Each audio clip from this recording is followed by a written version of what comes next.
everyone, I am Jinka Panis. So for today's video, I'm going to show you the simulation of the different stages of mitosis and meiosis. So let's begin. So assuming that this one is an animal cell with the nucleus, nuclear membrane, nucleolus, the homologous chromosomes, the centrioles, and the spindle fibers.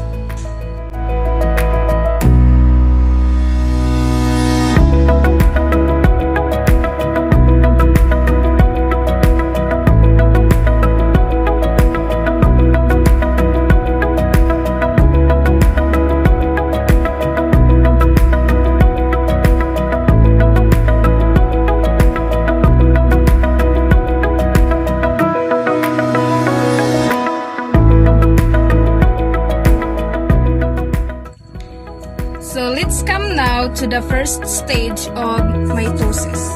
What happened during the first stage of mitosis? So, the first stage of mitosis is prophase. What happened during the prophase stage? So, the nucleolus disappear in the centrosome, move apart to the opposite poles of the cell, and the spindle fibers start to form. In these fibers, it's important to move the chromosomes around, and the chromosomes are look like this one. So this is the prophase stage of mitosis. Then let's come now to the next stage, which is the metaphase. So what happened during metaphase? During metaphase, the centrosomes reach the opposite poles of the cell and then make the chromosomes line up in the middle of the cell, look like this one,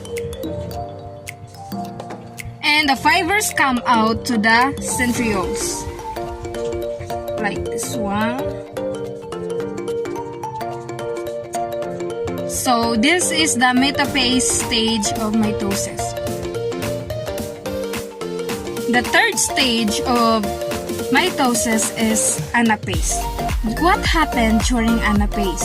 So during anaphase, the sister chromatids separate from each other and the fibers are what's folding them. Looks like this one. They are pulled by the spindle fiber. So this is what anaphase looks like. Telophase. So during telophase, two identical daughter nuclei form, and the nucleolus reappear, and the spindle fibers disintegrate. Okay, since we're done with these different stages of mitosis, let's come now to the different stages of meiosis 1. So the first stage of meiosis 1 is prophase 1. So during prophase 1, the homologous chromosomes align to form tetrads in a process called synapsis. And the spindle fiber starts to form.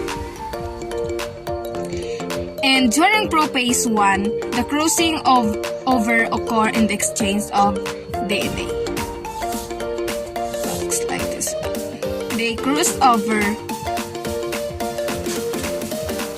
look like this one. And the second stage of meiosis 1 is that metaphase 1. So during metaphase 1, the paired chromosomes arrange themselves along the equatorial plate, and the spindle has completely formed like this one. And the spindle fibers has completely formed like this one and this one.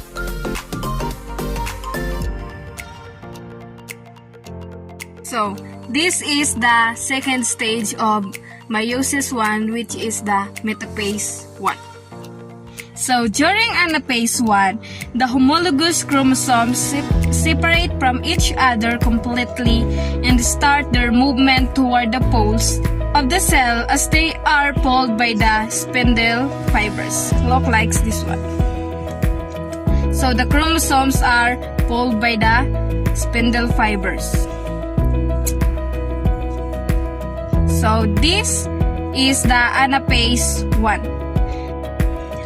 And the last stage of meiosis 1 is that the telophase 1. So during telophase 1, the formation of nuclear envelope and the division of cytoplasm happen.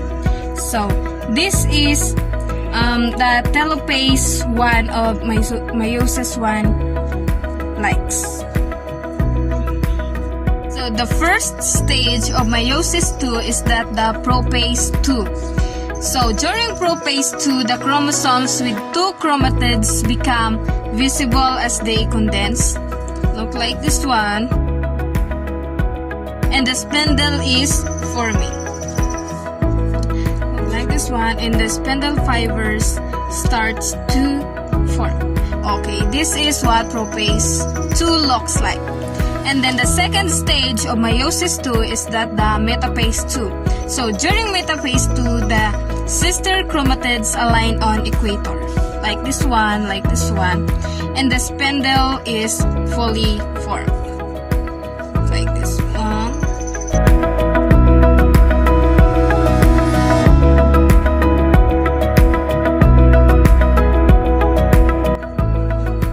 Okay, this is what metaphase 2 looks like. The sister chromatids align on equator. So, the third stage of meiosis 2 is that the anaphase 2. So, during anaphase 2, the chromosomes split so that a chromosome with only one chromatid heads toward its pole.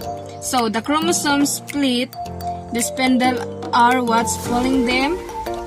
Look like this, and this one look like this, and this one. So this is the third stage of meiosis 2, the anaphase 2. And the last stage of meiosis 2 is that the telophase 2. So during telophase 2, the chromosomes with only one chromatid condense and get surrounded by the new nuclear envelopes. So the 4 daughter cells are new all haploid and have the right amount of DNA.